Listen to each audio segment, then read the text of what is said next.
শুনুন সেই পুরন্দর দাসের কথা। এই পুরন্দর দাস ছিলেন জাতিতে ব্রাহ্মণ, কিন্তু কর্ম ছিল শূদ্রের। জাতিতে ব্রাহ্মণ, কিন্তু অধ্যয়ন অধ্যাপনা যজন যাজন এগুলি না করে তিনি এমন একটা কাজ জীবনে বেছে নিয়েছিলেন, যে কাজ পৃথিবীতে সব থেকে ঘৃণিত কাজ। সেই কাজ হলো সুদ খাওয়া। সহজ কথায় কি খাওয়া? এটা সব ধর্মেই খুব বড় ঘৃণা করা হয়েছে। ব্যাজ বলে না, হৃদয়টা কি বলে একে? ব্যাজ খাটানো না কি জানো। তো উনি সকালবেলা উঠতেন, গণেশ ঠাকুরের সামনে গিয়ে বললেন আজকে যেন পার্টি আসে, গ্রাহক আসে, এই বলে খাতা কলম নিয়ে বসতেন এবং আলমারি ভর্তি করেছেন সবকিছু। কিন্তু কিছু কিছু মানুষ বংশদোষে কৃপণ হয়। হিন্দিতে কৃপণকে কঞ্জুস বলে। এর কৃপণের কিছু কিছু লীলা আছে, বড় চমৎকারিত লীলা। কৃপণ হয় তো এমন হয় অনেকেই। কৃপণতাটা এমন একটা দোষ, এ দোষ সহজে যায় না। পিতার দোষে সন্তানরা মূর্খ হয়, মায়ের দোষে সন্তানরা কষ্ট পায়, দুঃখ পায়, আর বংশের দোষে মানুষ কৃপণ হয়। কৃপণতা বংশ পরম্পরায় চলে আসে। বৃন্দাবন থেকে এক বাবাজি এসছেন, ওই গ্রামের সব থেকে বড় কৃপণকে উনি মন্ত্র দিয়েছিলেন। কি ভেবে করুণা হয়েছে ওনার, অহেতুক করুণা। কিন্তু গুরুদেবের কাছে আর যায় না। কেন জানেন? যদি অনুষ্ঠান দিতে বলে, যদি বৈষ্ণব সেবা দিতে বলে, যায় না। এত ধনী কিন্তু এত কঞ্জুস, এত কৃপণ, যায় না। গুরুদেব ব্রজে চলে যাবেন। সদ্গুরুদেব তো ভাবেন দীক্ষা যখন দিলাম, ওর তো একটা কল্যাণ কিছু করে যেতে হবে, ওকে ডাকতে পাঠিয়েছে। সর্বনাশ! গুরুদেব তো আজকেই কিছু একটা বলে বসবে, ও ভয়ে ভয়ে গুরুদেবের সামনে বসবে। এবং সাধুদের একটা গুণ আছে, ওরা মুখ দেখলেই বলে দিতে পারে ভেতরে কি পড়া, আপনার কি লেখা। ওই যখন ওইভাবে বসেছে, বাবা বলছে দেখ আমি তো চলে যাব, একটা গতি তো তোর চাই, তবে হ্যাঁ আমি একটা ভজন তোকে দেব। যেই বলেছে মুখটা শুকিয়ে, কি গুরুদেব আদেশ দেবে? বলছে না না, আমি যে ভজন দেব তাকে একটা কানা করিও তোর ব্যয় হবে না। তখন ওর আগ্রহ শতগুণ বেড়ে গেছে। গুরুদেব বলুন। অর্থ ব্যয় হবে না, যেই শুনেছেন ওর আগ্রহ বেড়ে গেছে। গুরুদেব বলুন। গুরুদেব বলছেন হ্যাঁ বলবোই তো। বলে শোন, কাল সকালে উঠে স্নান করে একটু তিলক নিবি, তিলক নিতে পয়সা লাগে না, ঠাকুরের সামনে বসবি। ঠাকুরের সামনে বসে মনে মনে যা ভালো লাগে মনে মনে বাজার করবি, মনে মনে রান্না করবি, মনে মনে ভোগ লাগবে, একটা পয়সাও ব্যয় হবে না। বলে তাতেই তোর ভগবত কৃপা হয়ে যাবে। গুরুদেব সত্যিই তাই। ওর তখন আগ্রহ জন্মে গেছে। সত্যি কথা বলছি, শুনুন, সত্য ঘটনা। ও পরের দিন খুব আগ্রহ নিয়ে চান করে স্নান করে একটু তিলক নিয়ে বসে বসে মনে মনে ক্ষীর রান্না করেছে। মনে মনে, কিন্তু ক্ষীর রান্না করে যখন ক্ষীরটা দিতে যাবে এক বাটি, ওই যে দেখুন কৃপণতা এমন একটা দোষ ওর মধ্যেও ঢুকে গেছে। এক বাটি দেব, অর্ধেক দিলে হতো না? ও অর্ধেকটা কেটে নিতে গেছে মনে মনে। আর ভগবানের হয়ে গেছে ক্রোধ। ভগবান বিগ্রহ থেকে প্রকট হয়ে হাত ধরেছেন, তোর কি এসে যায়? হ্যাঁ, মনে মনে দিবি তাতে তোর কি এসে যায়? সম্পূর্ণ কেন দিবি না? এই ভগবান প্রকট হয়ে গেলেন। সব সম্পত্তি উনি ভগবানের নামে দান করে ব্রজের উদ্দেশ্যে। ভগবান দর্শন হলে তার আর বন্ধন থাকে? মাঝে মাঝে কৃপণরাও ভগবানের কৃপা পায়। কৃপণদেরও ভগবান খুব একবার আমাদের উত্তরপ্রদেশে 12 কিলোমিটার দূরে গঙ্গা, অথচ স্ত্রী প্রতিদিন প্রায় সপ্তাহে 4-5 দিন যায়, স্বামী যায় না। ওই কঞ্জুস, ওই কৃপণ। স্ত্রী বলে 12 কিলোমিটার দূর গঙ্গা, তুমি স্নান করতে যাও না? গেলেই তো পান্ডা ধরতে হবে, পুরোহিত ধরে স্নান করতে হয়। ও দক্ষিণা টক্ষিণা আমি দিয়ে গঙ্গা স্নান করতে পারবো না। এত কেন লোক তোমার টাকা? আরে যাও না একদিন। বলে বলে বলে ক্লান্ত হতে হতে একদিন বলছে যাই। গিয়ে যেই গঙ্গার ঘাটে গেছে, দেখে ওই সবাই পুরোহিত নিয়ে স্নান করছেন, অঞ্জলি দিচ্ছেন, 200-500 এই দিকে ফিরে আসছে। ফিরে আসার পরে বলে স্ত্রী এত করে বলে, আচ্ছা ওই একটা শ্মশান ঘাট আছে, ও তো গঙ্গা, ওইখানে স্নান করলে আর পুরোহিতটির ধরা লাগবে না। শ্মশান ঘাটে গিয়ে এদিক ওদিক তাকাচ্ছে কেউ আছে কিনা, এখানে পান্ডা। ভগবানের হাসি পেয়েছে, বেটা 100 টাকার জন্য শ্মশান ঘাটে এসে দেখছে। ভগবান মাঝে মাঝে কৌতুকিত, আনন্দ প্রিয়, তো মাঝে মাঝে কৃপণরাও, বদ্ধরাও কৃপা পেয়ে যায়।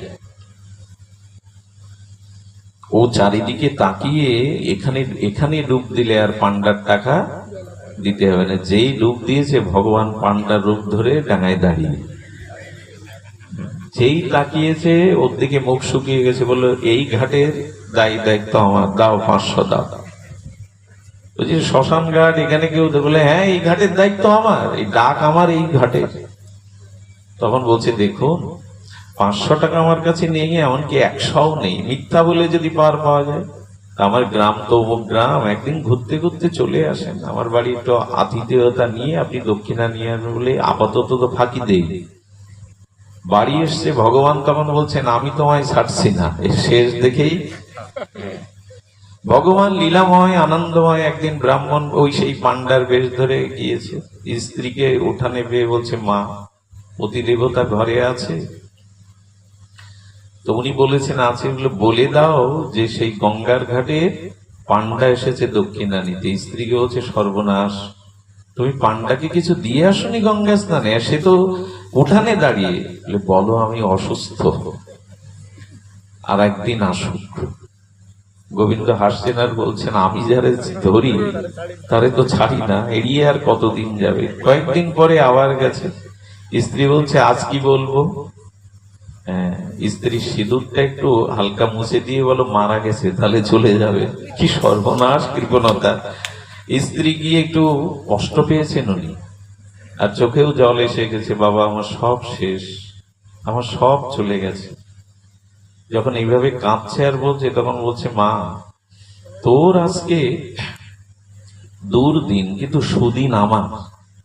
বলে বাবা একথা বলতে পারলেন? বলে কেন বলবো না, ও তো আমার যজমান, যেহেতু আমার ঘাটে ও স্নান করেছে, আমি ওর পুরোহিত যজমান, তো শেষ কাজটাও আমার হাত দ্বারা হবে, এটাই আমার সৌভাগ্য। পথ ছেড়ে দে মা, ওরে নিয়ে যায়। ভগবানের ইচ্ছা তো, চারিদিক দিয়ে লীলাময়। ভগবান শ্মশানে নিয়ে গিয়ে যখন আগুন দিতে যাবে, গোবিন্দ বলছে এখনো চোখ খুলছে না, ওই টাকার জন্য এখনো চোখ খুলছে না। সবাইকে সরিয়ে দিয়ে বললেন পোড়ানোর আগে একটা মন্ত্র কানে দিতে হয়। গিয়ে বলছেন বেটা আমি লক্ষ্মীপতি ভগবান, এবার অন্তত ওঠ। যেই বলেছে ভগবান চোখ খুলে দেখে সেই পান্ডা লাল কাপড়। বলে কোথায় ভগবান? তুমি তো সেই পান্ডা। ভগবান হেসেছেন, আনন্দ পাচ্ছেন, বলেন আমি এক লীলাময়, তুই যে লীলা করলি বর নেই, দেখ আমি লক্ষ্মীপতি জনার্দন ভগবান। ভগবানকে ডেকে বলছি তা এতই যদি কৃপা দিতে চান তো এই দেন, ওই 100 টাকায় মাফ করে দেন আপনি। ভগবানকে পেয়েও অন্য কিছু চাইতে পারলাম। এই পুরন্দর মাঝে মাঝে এই কৃপণদেরও ভগবান বিশেষ কৃপা করে। এই কথা শুনে আবার কৃপণ হবেন নাকি আপনারা? খবরদার, সবাইকে কিন্তু উনি করেন না। জগতে 2-1টা দৃষ্টান্ত দেওয়ার জন্য দেখুন করেন বলে আপনি আবার কৃপণ হতে যান না। তো কি করেছেন ভগবান? এই পুরন্দর দাস ওই ব্যাস খাটান। জগতে এই জিনিসগুলো যদি কারোর মধ্যে থাকে ছেড়ে দেন, পরিণাম খুব অশুভ হয়ে ওঠে। এই জিনিসগুলো ছেড়ে দেন, এর পরিণাম কখনো মঙ্গল হয়নি, খুব ভয়াবহ একটা অভিশাপ বহন করতে হয়। তো কি হয়েছে, পুরন্দর দাস এভাবে করতে করতে তার কৃপণতা কঞ্জুসতা এত জায়গায় পৌঁছেছে, বিবাহের পরে ধনীর মেয়ে তার দিয়েছিল, ধনীর কাছে অনেক অর্থবিত্ত করেছে, ব্যাস খাটিয়ে দিয়েছিল গহনা অলংকার ভরিয়ে। স্ত্রীকে বলে খবরদার গয়না পরে বাইরে। দেখুন কৃপণতাটা কোথায়, স্ত্রীকেও ভালো গয়না পরতে দেয় না। খুলে খুলে কি করে জানেন, ওই এর মধ্যে তিজুরির মধ্যে রেখে দেয়। এমনকি একদিন বলছে তোমার এই নাকের নখটা না বেশ চিকমিক করে, কে কবে দেখবে ওটাও খুলে দাও। বলো খবরদার, সব খুলে দিয়েছি, কোথাও তো যেতে দাও না পরে গহনার, এটা খুললে আমার নারীর তো একটা শুভ জিনিস নষ্ট হয়ে যাবে। বলে ও সব বুঝি না, খুলে দাও।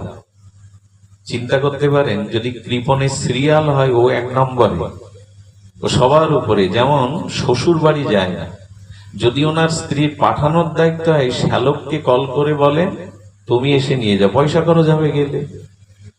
এরকম উনি ভগবান একদিন রুক্মিণী দেবীর সামনে হাসছেন দ্বারকায়, বলে হাসছো, এই অবস্থা দেখো, ওর স্ত্রীটা আমাকে ভালোবাসে, ভক্তি করে, স্বামীর সামনে না হলে গোপনে রাত জেগে নাম জপ করে, আমাকে ডাকে, ওকে একটু কৃপা করা দরকার।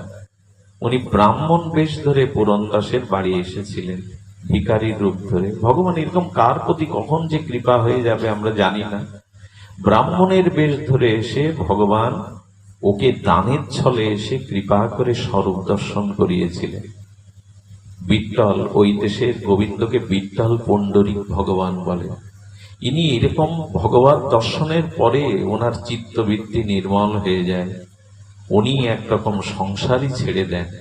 কি বলবো আপনাদের, সংসার ছেড়ে দিয়ে কি করেন, পণ্ডরীক বিট্টল ভগবানের চরণে প্রতিদিন একটা করে প্রার্থনা করতেন। কবে কার কখন কৃপা হবে আমরা জানি না, এই জন্য এই রাস্তায় পড়ে থাকুন, এই ভজন পথে, সাধু সঙ্গের পথে, হরিকথার পথে, হরিনামের পথে পড়ে থাকুন। ওই যে স্ত্রীর কারণেই ভগবানের কৃপা হলো। কোনো না কোনো দেখবেন, যে কোনো পুরুষ যদি কল্যাণমুখী হয়, টিকে থাকে, অস্তিত্ব টিকে থাকে, যে কোনো পুরুষের জীবন ঊর্ধ্বমুখী উৎসমুখী হওয়ার পেছনে কোনো না কোনো নারীর ভূমিকা আজও আছে, ভবিষ্যতেও থাকবে। সে বড় হতে পারবে না, এগিয়ে যেতে কোনোদিন পারবে না। বিষ্ণুপ্রিয়া না থাকলে মহাপ্রভুর গম্ভীরার প্রবেশ করতে পারতেন না। শারদামা না থাকলে পরমহংসদেব রামকৃষ্ণকে আমরা এভাবে পেতাম না। রাধারানী বামে না থাকলে কৃষ্ণ বিশ্ব মোহন হতে পারতেন, ভুবন মোহন হতে পারতেন, মদন মোহন হতে পারতেন না। সীতামা পাশে না থাকলে, শক্তি না পাশে থাকলে রামচন্দ্র ভগবানের এই মর্যাদা জগতে প্রকাশ হতো না। আজও এটা হয়। ঘরে যদি সুলক্ষণা ধৈর্যশীলা রমণী থাকে না, ভগবত বা ইষ্টমুখী রমণী থাকে না, পড়ে গেলেও হাজারবার সে শেষ হয়ে যাবে না, একদিন না একদিন সে তুলবেই তাকে। ওই পরিবারটাকে, ওই বংশটাকে উদ্ধারের জন্য একাই যথেষ্ট। সে যদি সতী সাধ্বী কুলবতী ভগবত অভিমুখী সে হয়, তুলবেই। ওই স্ত্রী সরস্বতীর প্রার্থনায় ভগবান তাকে বিশেষ কৃপা করেছিলেন। জীবন বদলে গেল, যায় অনেকেরই গেছে, জীবন বদলে গেল। সেই বদলানো জীবনে পণ্ডরীক ভগবানকে গিয়ে প্রতিদিন কি বলতো জানেন, তুমি আমাকে একটা দণ্ড দাও, জীবনে যে অপরাধ করেছি, যেভাবে সংকীর্ণ জীবন যাপন করেছি, তুমি আমাকে দণ্ড দাও। ভগবানের কাছে কেউ চাই কখনো আমরা, আমাকে সাজা দাও, আমাকে দণ্ড দাও? বিচিত্র প্রার্থনা। এভাবে প্রতিদিন পণ্ডরীক ভগবানের কাছে নিবেদন করে, আমাকে সাজা দাও, দণ্ড দাও। এক বছর মাথায় ভগবান স্বপ্নেতে প্রকট হয়ে বলছেন, এত দণ্ড কেন চাও? পুরন্দর, আমি তো ক্ষমা করেছি তোমাকে, এত দণ্ড কেন চাও? প্রভু, না, আমার পূর্ব জীবনের স্মৃতি মনে পড়লে তোমার কাছ থেকে আমার মাঝে মাঝে দুঃখ চাইবেন, মাঝে মাঝে অভাব অনটনও চাইবেন, খুব দ্রুত সংশোধন হতে পারবেন। যে কু অভ্যাসগুলো ভেতরে জমে গেছে, অভাব, কলঙ্ক, দারিদ্রতা, এগুলি দরকার আছে জগতে।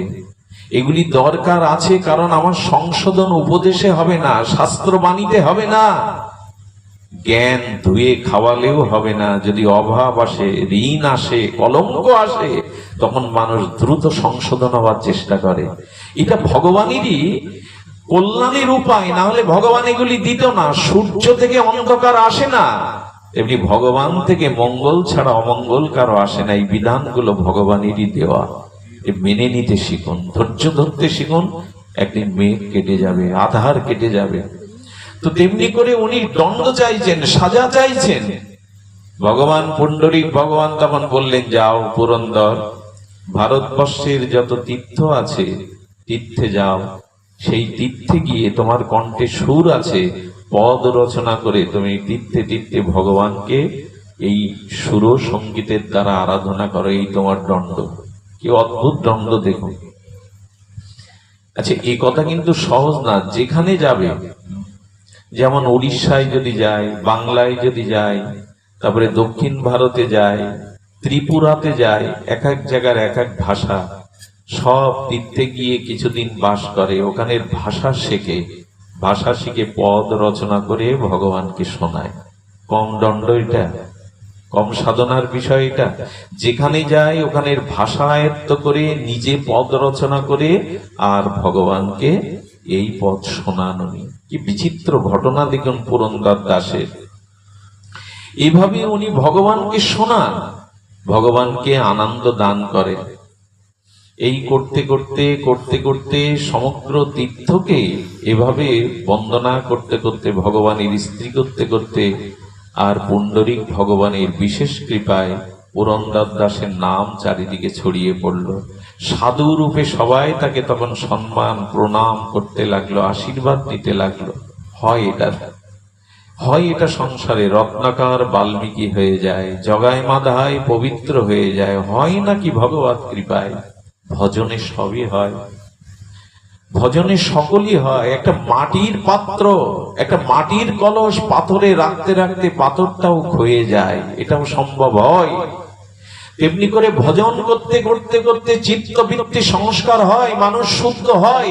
ভজনটাকে আগলে ধরতে হবে, কিন্তু ভজন করলেও পরীক্ষার জন্য প্রস্তুত থাকতে হবে।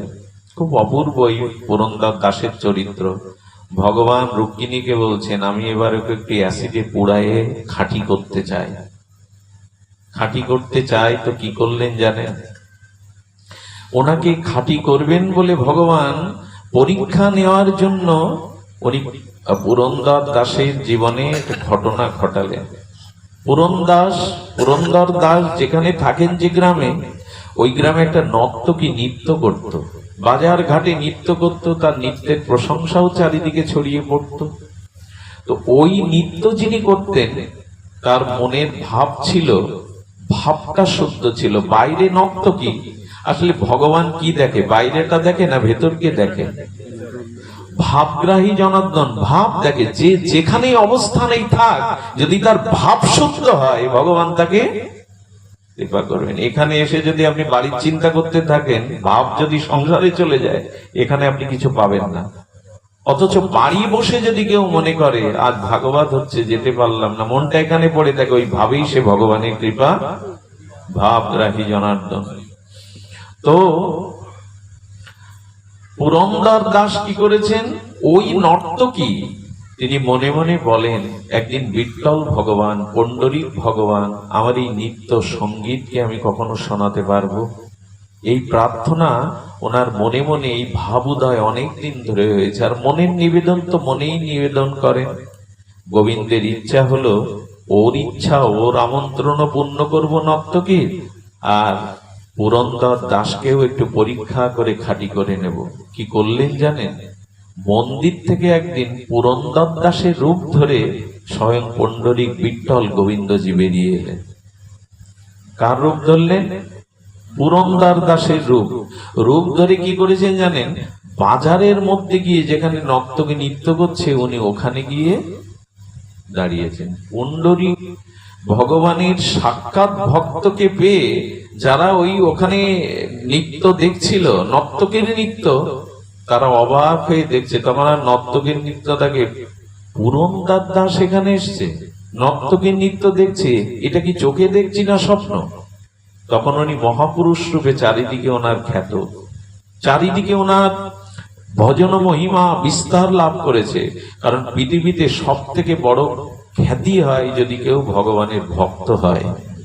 এই পৃথিবীতে সব থেকে বড় খ্যাতি কার? রাজা মহারাজা, তাদেরও কলঙ্ক আছে, তাদেরও বদনাম আছে, তারাও পিছিয়ে পড়ে, ক্ষমতা থাকে না। কিন্তু একজন শুদ্ধ কৃষ্ণ ভক্তের জগৎ ব্যাপী তার প্রতিভা ছড়িয়ে পড়ে। এই জন্য ওনার যশ, ওনার প্রতিষ্ঠা চারিদিকে। তখন উনি শুদ্ধ ভক্ত। যিনি নর্তকী, তিনি তাকিয়ে দেখছেন পুরন্দর দাস এসছেন। আরে এটা কি আমি স্বপ্ন দেখছি বলে মনে হয় না। সারাটি জীবন আমি মনে মনে ভাবে যাকে চেয়েছি, আমার সেই পুণ্ডরিক ভগবানই মনে হয় আজ ভক্তের রূপ ধরে এসেছে। উনি মনে মনে, নর্তকী তখন বলছেন, ভগবান তুমি না আসলেও তোমার জনকেও তো পাঠিয়েছো, এটাও আমার জীবনের পরম পাওয়া। একটা কথা বলি, ভগবান যদি কাউকে কৃপা করে, ভগবান যদি কাউকে কৃপা করে, তাহলে কি হয়? সে বৈকুণ্ঠে গতি পায়। আর ভগবানের ভক্ত যদি কাউকে কৃপা করে, সে সাক্ষাৎ ভগবত চরণ পায়। ভগবান কৃপা করলে সে বৈকুণ্ঠ পেতে পারে, কিন্তু ভগবানের ভক্ত কৃপা করলে সে ভগবানের চরণে পৌঁছায়, চরণ পেয়ে যায়। সেই নর্তকী বলছেন, প্রভু আজ বড় কৃপা তোমার, তুমি হয়তো, হে বিঠ্ঠলজি, হে পণ্ডরীক ভগবান, তুমি হয়তো এসেছো আজ। আরে পুরন্দর দাসের রূপে স্বয়ং গোবিন্দজি এসে কি করছেন বললেন, আরে আমাকে একটু দেখতে যাও। একটা আসন টেনে নিয়ে বসে গেছেন। সবাই তো নর্তকী কি দেখবে, পুরন্দর দাসের দিকে চেয়ে আছে। আর এ সমাজ অপেক্ষা করে, এ সমাজ অপেক্ষা করে কোন সাধু ভক্তের মধ্যে যদি কিছু একবার দেখে, সিসি ক্যামেরাটা ওদের দিকেই ধরানো, অন্যের দিকে দেখবে না। এই যে সাদা কাপড়ে এক বিন্দু দাগ লাগলেই তো দৃষ্টিটা সেদিকে যায়। সবাই বলছে এত অধঃপতনই না। আরে নর্তকীর নৃত্য দেখতে এসছেন পুরন্দর দাস, সারা ভারতে যার ভক্ত রূপে খ্যাতি, পুণ্ডরীক ভগবান যাকে এত কৃপা করেছেন, সে এসছে। কথাটা তখন তো আর মোবাইল ছিল না যে ওটা ভাইরাল হয়ে যাবে, কিন্তু কথায় কথায় ভাইরাল হয়ে গেল। নাচ দেখতে দেখতে কি করলেন জানেন, পুণ্ডরীক ভগবানের হাতে দামি বালা ছিল, সেই বালা খুলে উনি নর্তকীকে উপহার দিলেন। বালাটা হাতে পেয়ে অনেকেই দেখলো। আর কি বলবো, রাতারাতি তখন ফেসবুকের সময় না, ভাইরাল হয়ে গেল মুখে মুখে। এই কথা তো ছড়াবেই, নগরে নগরে যখন ছড়িয়ে পড়লো। ভোরবেলা ভগবান গিয়ে আবার মন্দিরে অধিষ্ঠান হলেন। আর পুরন্দর দাস তো কিছুই জানে না, ঘরে বসে ভজন করছেন। কি সকলে ভগবানের পরীক্ষা আরম্ভ হলো। কি পরীক্ষা জানেন, মন্দিরে আরতি করতে গিয়ে দেখে পুণ্ডরীক ভগবানের বালাটা নাই।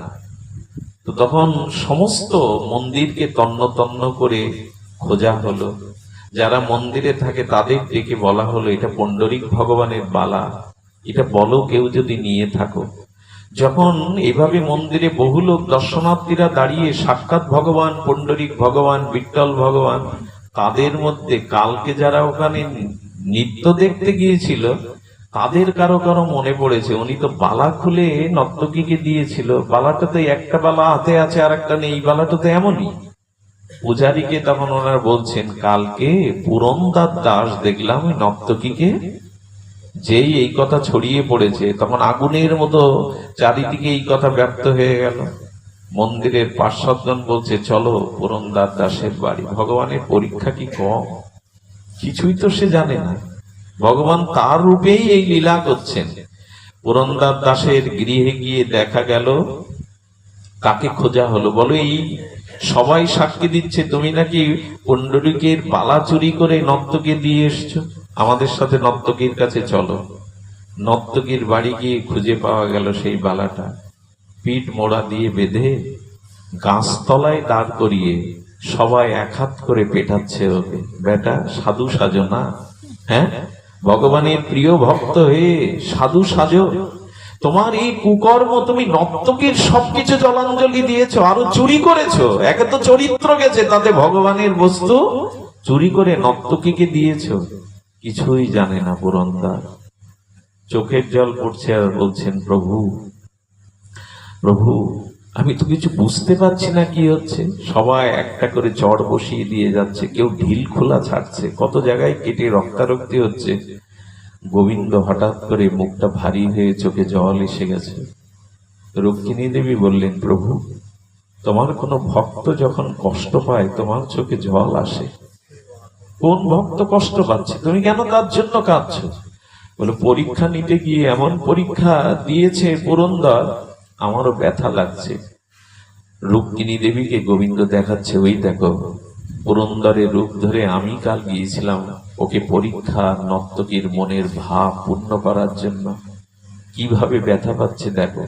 কিন্তু রুক্মিণী দেবী কৃষ্ণকে বলছেন, গোবিন্দকে বলছেন, তো একবার কেন সত্যটা বলছে না যে ও যায়নি, ও চুরি করেনি? তখন বলল রুক্মিণী, আমার ভক্ত কারা জানবে, আমার ভক্তের মনোভাব কেমন হয় শুনবে। তুমি যাও, ও হৃদয়ে প্রবেশ করে হৃদয়ের বার্তাটা নিয়ে এসো, তো ও কি ভাবছে। আমি আপনাদের বলি, বাইরের বেশে সাধুত্ব প্রকাশ হয় না, মনের ভাবের দ্বারাই সাধুত্ব প্রকাশ হয়। রুক্মিণী দেবী মনের ভিতরে প্রবেশ করে দেখছে পুরন্দর দাস কি ভাবছে জানেন? প্রভু, আমি জীবনে অনেক অপরাধ করেছি। তীর্থে তীর্থে যেতে গিয়ে কোনো না কোনো ভক্ত চরণে, বিগ্রহ চরণে আমার অপরাধ হয়ে গেছে, আর সেই অপরাধটাকে তুমি স্খলন করে, প্রায়শ্চিত্ত করে তোমাকে তোমার করবে বলে আমার এই পরীক্ষা আসছে জীবনে। দেখুন, এক চুরি করেনি, ঘর থেকে ভজন ছেড়ে যায়নি, তবু চিৎকার করে কাউকে কিছু বলছে না। মনে মনে এইটুকুই ভাবছে, প্রভু কোনো দোষ হয়ে গেছে, ভজন কোনো অপরাধ হয়ে গেছে, এই জন্য আজ এটা আমার প্রায়শ্চিত্ত হয়ে যায় প্রভু, এর দ্বারা আমি যেন অপরাধ মুক্ত। হরিদাস ঠাকুরকেও যেদিন মারা হচ্ছে, হরিদাসকে অদ্বৈত প্রশ্ন করেছিল, তোমার মতো ভক্তকে কেউ এইভাবে মারে? পুরো শরীরটা রক্তাক্ত করে দিয়েছে। হরিদাস, তোমার তো কোনো দোষ নেই। হরিদাস হাত জোর করে বললেন, হিরণ্য গোবর্ধনের সভায় আমি বৈষ্ণব নিন্দা শুনেছিলাম, আমি হরিনামের নিন্দা শুনেছিলাম, তাই তো আজ আমাকে এই প্রায়শ্চিত্ত করতে হচ্ছে। দেখুন, নিজের দোষ নিয়ে নেয়। ভক্ত কখনো অপরের দিকে আঙুল তোলে না, দোষটা নিজের ঘাড়েই নিয়ে নিচ্ছে। রুক্মিণী দেবীর চোখ সজল হয়ে গেল। তোমার ভক্তের এত মহিমা, এত ঘটনার পরেও বলছে, প্রভু আমার কোথাও না কোথাও ভজনে অপরাধ হয়েছে, সেই প্রায়শ্চিত্ত হচ্ছে। রুক্মিণী দেবীর চোখ সজল হয়ে গেছে। রুক্মিণী দেবী বললেন, আজ বুঝলাম বাইরের বেশে কেউ সাধু হয় না, অন্তরের ভাবটাই হলো প্রকৃত সাধুত্ব। এমনি করে আমাদের জীবনে যখনই কোনো দুর্ঘটনা হোক, এই জগতের অনাকাঙ্ক্ষিত ঘটনা আসুক, অপমান, লজ্জা, তখনই মনে করবেন কোনো না কোনো অপরাধ আজ স্খলন হচ্ছে, প্রায়শ্চিত্ত হচ্ছে। এটা মেনে নেবেন, দেখবেন অন্তরে শান্তি পাবেন। যেই রুক্মিণী দেবী গোবিন্দের হাত ধরে বলছেন, আর পরীক্ষা নিও না। এমন শুদ্ধ হৃদয় যা, তাকে বাজারে সবাই পেটাচ্ছে, চড় জুতো দিয়ে মারছে, রক্তাক্ত হয়ে যাচ্ছে, আর পরীক্ষা নিও না। গোবিন্দকে অনুরোধ করলে কি ঘটলো জানেন সেদিন? আহা, ভক্তমালে উল্লেখ করেছেন নাবাজি, সেদিন মন্দির থেকে ভগবানের গুরুগম্ভীর কণ্ঠ ভেসে এলো, ওগো নগরবাসী, তোমরা কাকে মারছ? কালকে আমি নিজেই পুরন্দরের রূপ ধরে নর্তকীকে কৃপা করতে গিয়েছিলাম, আমি আমার হাতের বালায় নর্তকী দিয়েছিলাম। পুরন্দর দাস ঘরে বসেই সারা রাত ভজন করেছে। এই দিব্য বাণী কানে সকলেই শুনে স্তম্ভিত হয়ে গেল। সকলে অবনত মস্তকে বলছে, পুরন্দর, এত কিছু ঘটে গেছে, তোমার রূপ ধরে ভগবান এত কৃপা করেছে, তুমি একবারও কেন মুখ ফুটে বলনি যে তুমি কাল যাওনি?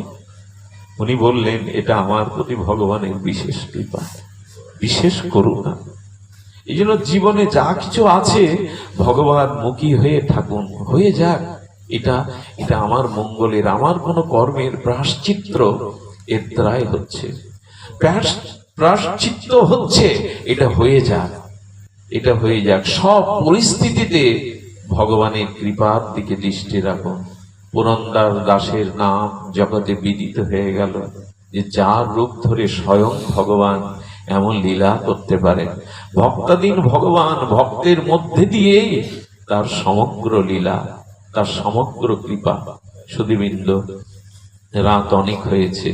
বলবার প্রথম উদ্দেশ্য ছিল ইষ্ট অনিষ্ট মিশ্র এই তিন কর্ম একমাত্র ভগবানের সমর্পিত হলেই আমরা এই কর্মবন্ধন থেকে, এই আসা যাওয়া চক্র হতে মুক্তি পেতে পারি। এছাড়া আমাদের দ্বিতীয় কোনো পথ খোলা নেই। আজকে যে বাড়িতে আপনারা যাদের আহ্বানে এখানে পায়ের ধুলি দিয়ে ধন্য করেছেন, আমি পীযূষ সাধুকা মহাশয় এবং তার সহধর্মীকে আমি চিনি।